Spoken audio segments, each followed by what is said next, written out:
Saludos, nuevamente aquí nos encontramos para continuar con el estudio profético del libro de Isaías, en donde estaremos hablando de las profecías de los últimos días que Isaías relató en su libro, inspirado por Dios. Recuerden, Isaías significa Jehová es salvación. Y en este libro lo que ocurre es que Dios relata todos los acontecimientos de su conducta, de la conducta del pueblo, de la relación del pueblo con él y de la relación de él con el pueblo, en donde Dios siempre lo que busca es la salvación de su pueblo. Y este es el libro en la Biblia que más relata ese tipo de relación, la conducta de Dios, la conducta del pueblo, la conducta del pueblo hacia Dios, la conducta de Dios hacia el pueblo y todo lo que Dios hace con el pueblo por cómo el pueblo se ha comportado. Hablando de salvación siempre con el propósito de salvar a su pueblo. Y Dios bendice a su pueblo y en justicia enjuicia a su pueblo también y dicta sentencia cuando dicta castigo con el propósito de hacerlo restaurar. Recuerden, Isaías significa Jehová es salvación, lo que él siempre hace con todos nosotros, buscar que seamos salvos. Ya eso está en decisión de nosotros. Dios corresponde a nuestra decisión. Dios respeta cómo nosotros reaccionamos. Y él, aunque no desea la perdición de ningún hombre, su justicia permanece para siempre, porque Dios es totalmente justo. Dios es amor y fuego consumidor. Recuerden, Isaías significa Jehová es salvación. Vamos a comenzar ahora con el estudio del capítulo 2 de las profecías de los últimos días, habladas por el profeta Isaías, inspiradas por Dios. Vamos a comenzar y recuerden que les hemos enseñado que el libro de Isaías fue escrito por 3 profetas. Los nombres se les daban a los profetas y cada uno de estos 3 profetas llevó y trajo el mensaje inspirado por Dios, trajo la profecía inspirada por Dios, y en este caso Isaías significa Jehová es salvación. El primer profeta escribió desde el capítulo 1 hasta el capítulo 39. El segundo profeta escribió desde el capítulo 40 hasta el capítulo 49. Y el tercer profeta, los 3 llamados Isaías, el tercer profeta escribió desde el capítulo 50 hasta el 66. Vamos a comenzar con el capítulo 2, hablando de las profecías de los últimos días dentro del libro de Isaías. El verso primero dice: lo que vio Isaías, hijo de Amós, acerca de Judá y de Jerusalén. Aquí Isaías se identifica, hace una distinción. El verso 2 dice: acontecerá en lo postrero de los tiempos, que será confirmado el monte de la casa de Jehová como cabeza de los montes, y será exaltado sobre los collados, y correrán a él todas las naciones. Fíjese que dice: acontecerá en lo postrero de los tiempos. Solamente hay unos tiempos postreros. Esos tiempos postreros son los tiempos del fin, de los últimos días. Lo postrero de los tiempos está definido en la palabra como los últimos días. Todavía no estamos en los últimos días. Estos, en su comienzo, son los días de la gran tribulación. Ahora estamos en principio de dolores, que son preparativos previos a los últimos días. Y al terminarse la gran tribulación, da comienzo al milenio, que es parte de los últimos días también. O sea, los últimos días formalmente por definición bíblica, comienzan en la gran tribulación, que es lo mismo que decir, comienzan con el último imperio mundial que reinará sobre la tierra, el imperio de los 10 reinos. Al terminarse la gran tribulación, da comienzo el milenio, que es parte de los últimos días también. El verso continúa diciendo que será confirmado el monte de la casa de Jehová, y este es Sión, que es lo mismo que Jerusalén. Será confirmado el monte de la casa de Jehová como cabeza de los montes, y será exaltado sobre los collados. Los collados son lomas o colinas que no alcanzan una altura para ser llamado monte. Y correrán a él todas las naciones. ¿Cuándo es que correrán a él todas las naciones? Esto fue escrito, el libro de Isaías fue escrito después del hijo de David, en donde se construyó el templo. Cuando Salomón construyó el templo, hubo una época de inmensa gloria. Pero esto está anunciado hacia el futuro y fue escrito después de Salomón. Por lo tanto, este evento no ha ocurrido todavía. Miren cómo dice, que será confirmado el monte de la casa de Jehová como cabeza de los montes, y será exaltado sobre los collados, y correrán a él todas las naciones. O sea que después de la época de Salomón, que muchos visitaban a Jerusalén para ver la grandeza de Salomón, luego de esa época esto no ha vuelto a ocurrir. Esto está para ocurrir durante el milenio, cuando Sión, cuando Jerusalén será cabecera de montes, que es la casa de Jehová, y será exaltado sobre los collados, sobre toda loma, sobre toda colina, y correrán a él todas las naciones. Es aquí, en el milenio, donde será confirmado el monte de la casa de Jehová como cabeza de los montes, y será exaltado sobre los collados, y correrán a él todas las naciones. O sea, este evento no ha ocurrido. Por lo tanto, Dios desde el principio que se empieza a escribir el libro de Isaías, empieza a resaltar profecías de los últimos días, muchas de ellas mencionando características y conducta y estilos de vida en el milenio durante todos los 1000 años. Miren cómo dice el verso 3, y vendrán muchos pueblos y dirán, venid y subamos al monte de Jehová, a la casa del Dios de Jacob, y nos enseñará sus caminos, y caminaremos por sus sendas, porque de Sión saldrá la ley, y de Jerusalén la palabra de Jehová. Sión y Jerusalén son sinónimos. Cuando dice porque de Sión saldrá la ley y de Jerusalén la palabra de Jehová, es una expresión donde refuerza lo que se está diciendo. Lo dice prácticamente 2 veces. De Sión, es como decir, de Sión saldrá la ley, de Sión saldrá la palabra de Jehová, que es lo mismo que decir, porque de Jerusalén saldrá la ley y de Jerusalén la palabra de Jehová. O sea, este verso 3 que nos dice, y vendrán muchos pueblos, esto lo que significa es, y vendrán muchas naciones, y dirán, esto ya empieza a describir la conducta de las naciones durante el milenio, en donde dicen, venid, vamos, subamos al monte de Jehová. En otras palabras, vamos a Jerusalén, vamos a Sión, que es la casa del Dios de Jacob. O sea, la casa, la residencia donde habita Dios. Y eso ocurrirá en el milenio.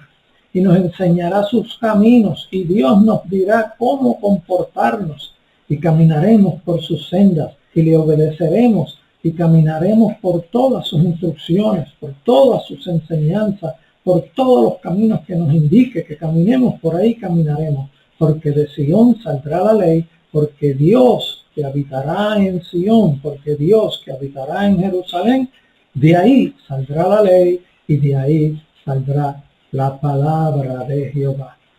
Porque de Sión, que es Jerusalén, saldrá la ley y la palabra de Jehová durante el milenio, porque Jehová reinará sobre toda la tierra desde Jerusalén.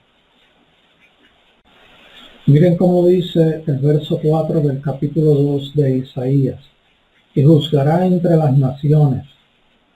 ¿Qué quiere decir esto?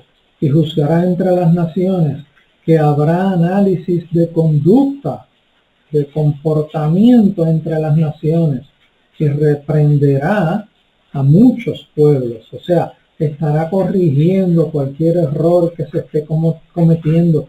Los hombres durante el milenio no son 100% perfectos, son como nosotros, pero sí habitando en una época en donde la gloria de Jehová se manifestará de una forma especial y habrá ausencia del enemigo, porque Satanás está encerrado durante esos 1000 años. Miren, vuelvo y leo: y juzgará entre las naciones y reprenderá a muchos pueblos.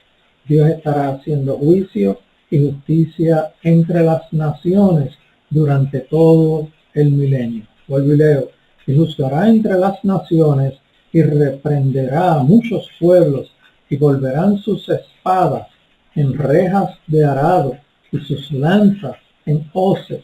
No alzará espada nación contra nación, ni se adiestrarán más para la guerra. ¿Qué quiere decir esto? Que el pueblo ya no va a estar buscando guerra, una nación contra otra guerreando, buscando superioridad, buscando dominio. Eso no va a existir durante el milenio, porque la gloria de Jehová será tan grande, la manifestación de la presencia de Dios sobre toda la faz de la tierra será tan grande que no se sentirán con el poder ni la autoridad de dominar a otra nación.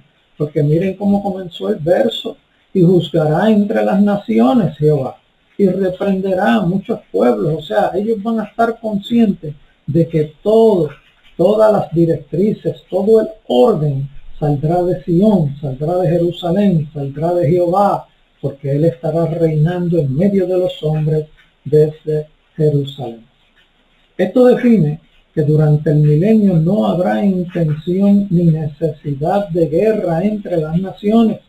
Por tal razón, no se pensará en hacer armas ni entrenarse para hacer guerra durante todo el milenio. Mayormente las intenciones y labores de los habitantes de la tierra será la búsqueda del progreso y del desarrollo. Esta será la conducta que predominará sobre toda la tierra. Y ellos estarán conscientes que el progreso y el desarrollo viene de Jehová. Por lo tanto, cuando quieran resolver asuntos nacionales de sus naciones, asuntos personales o asuntos de familia, saben dónde hay que buscar la solución. No es guerreando, no es combatiendo, no es eliminando a aquella nación que está en contra mía, no.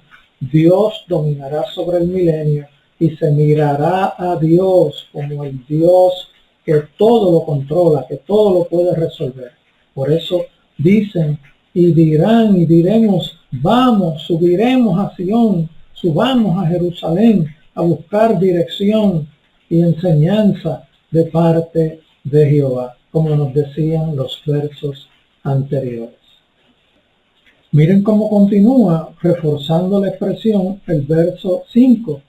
Dice: venid, oh casa de Jacob, y caminaremos a la luz de Jehová. En otras palabras, vamos a buscar dirección de Dios y caminaremos a la luz de Jehová. Esto es una expresión en donde Dios mismo dice: venid, ven a mí, pueblo mío, venid, oh casa de Jacob, y caminaremos a la luz de Jehová. Y caminaremos juntos. Yo te indicaré, yo te dictaré, yo te enseñaré, y tú aprenderás y caminarás bajo la voluntad mía, dice Jehová. Ahora, en los próximos versos, lo que tenemos es una descripción del pecado presente en el próximo pasado inmediato de los días de Isaías y en el próximo futuro inmediato de los días de Isaías. Pero Dios presenta también expresiones hacia los tiempos del fin, complementando y anunciando eventos proféticos de los últimos días. Vamos a leer la enseñanza escrita en letras rojas. Aquí ahora tenemos una descripción de pecado donde Dios se proyecta también hacia el futuro con sus expresiones. Vamos a dar lectura a esta descripción que hemos explicado. Verso 6. Ciertamente tú has dejado tu pueblo, la casa de Jacob, porque están llenos de costumbre traída de oriente y de agoreros, como los filisteos, y pactan con hijos de extranjeros. Su tierra está llena de plata y oro, sus tesoros no tienen fin. También está su tierra llena de caballos, y sus carros son innumerables. Además, su tierra está llena de ídolos, y se han arrodillado ante la obra de sus manos y ante lo que fabricaron sus dedos. Aquí lo que hay es una anunciación de que el pueblo de Dios lo que había recibido y adoptado y aceptado eran las costumbres que traían de oriente, de otros pueblos, pueblos agoreros, pueblos que tenían falsos dioses, y de los filisteos que también estaban en el occidente, que pactaban con hijos de extranjeros, o sea, que buscaban pacto, hacer pacto con naciones pecaminosas que les rodeaban. Su tierra está llena de plata y oro, y eso es lo que ustedes miran. Sus tesoros no tienen fin, y eso es a lo que ustedes les interesan. También está su tierra llena de caballos, y sus carros son innumerables, y ustedes lo que están viendo es toda la gloria de ellos. Pues ven eso porque me han abandonado a mí prácticamente, es lo que Dios quiere decirles. Además, su tierra está llena de ídolos, y yo soy el Dios verdadero, y se han olvidado de mí, y se han arrodillado ante la obra de sus manos, ante la obra de manos de hombres, ante lo que fabricaron sus dedos, sus manos. Me han cambiado por obras que los mismos hombres pecaminosos hicieron, haciendo falsos dioses. Y esa es la expresión, esa es la corrección que Dios le trae al pueblo. Acuérdense el significado de Isaías. Jehová es salvación. Miren cómo continúa el verso 9, haciendo una explicación del mismo señalamiento de pecado. Verso 9 dice, y se ha inclinado el hombre, y el varón se ha humillado, por tanto no los perdones.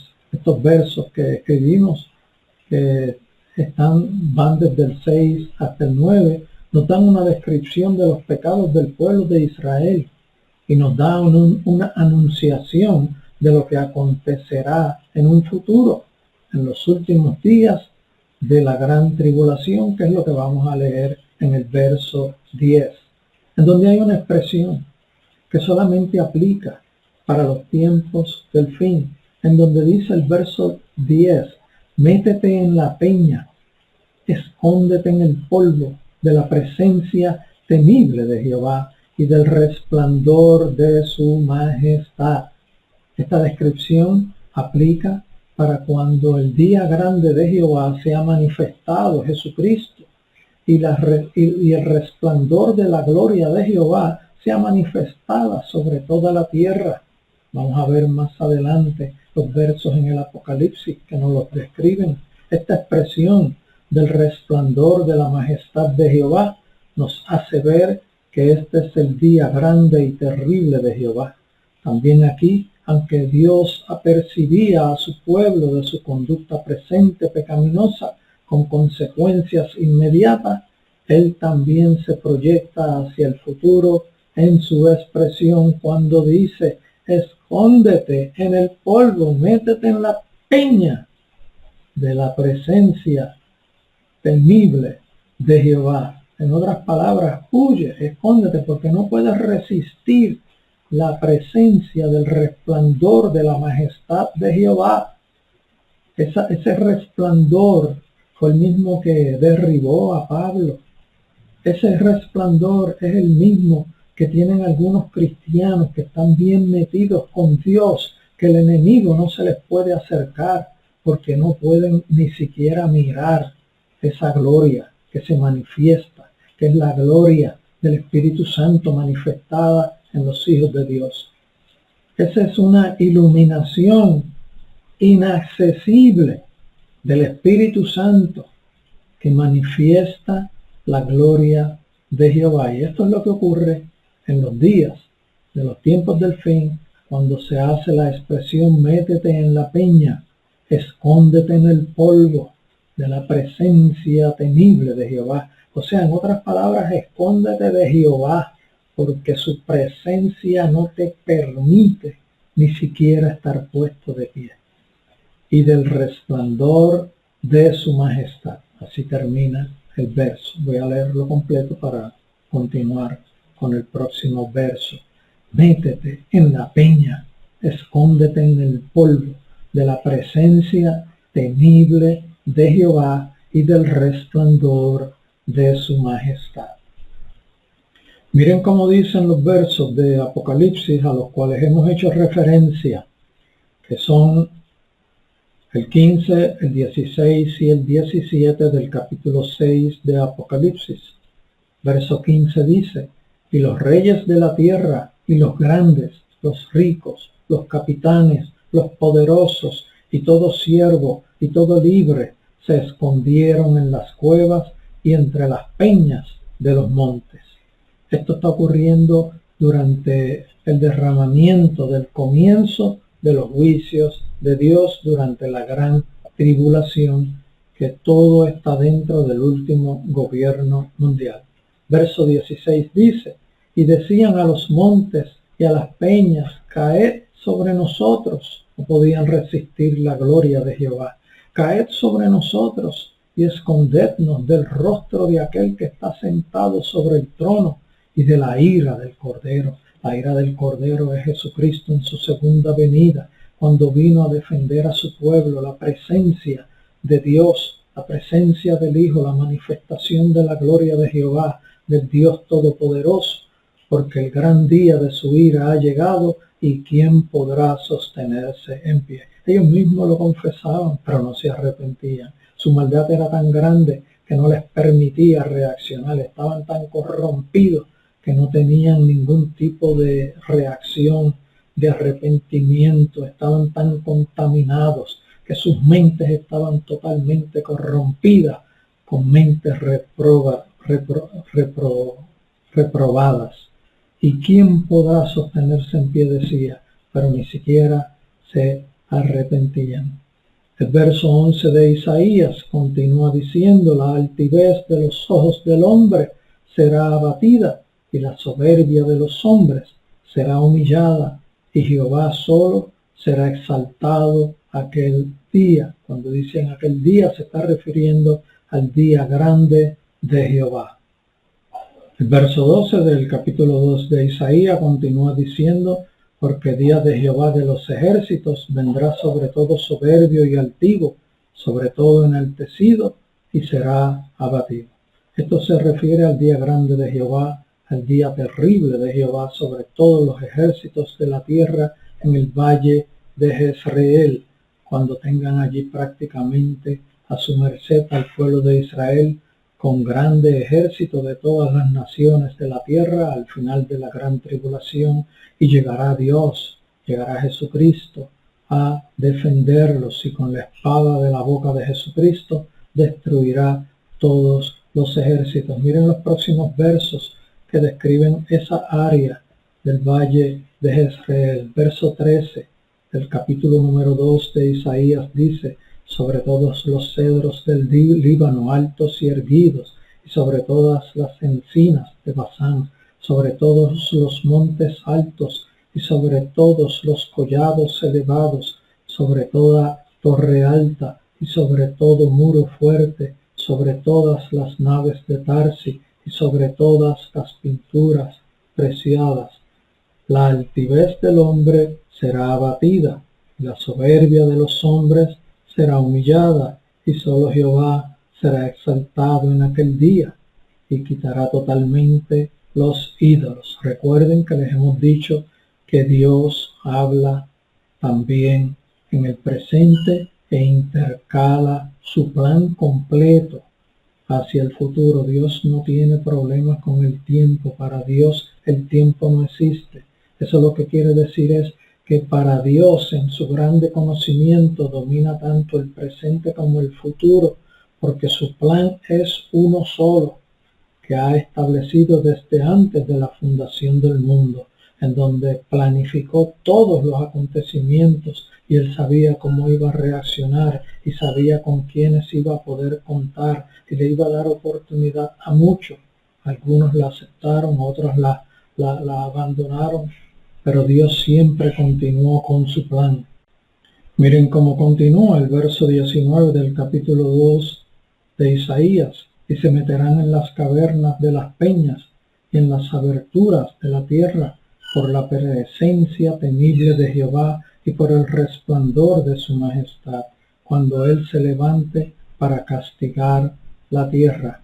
Esto es como lo leímos en el capítulo 6 de Apocalipsis, versos 15, 16 y 17, describiendo el día grande de Jehová.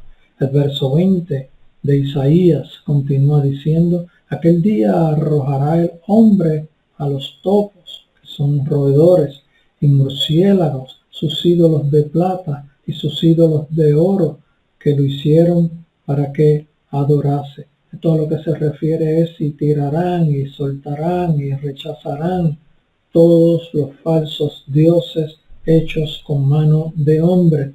Y el verso 21 termina diciendo: y se meterá en las hendiduras de las rocas y en las cavernas de las peñas, por la presencia formidable de Jehová y por el resplandor de su majestad, cuando se levante para castigar la tierra. Fíjense que aquí no está diciendo cuando se levante para castigar a Israel, es cuando se levante para castigar la tierra. El que lee, que entienda. Dios les bendiga.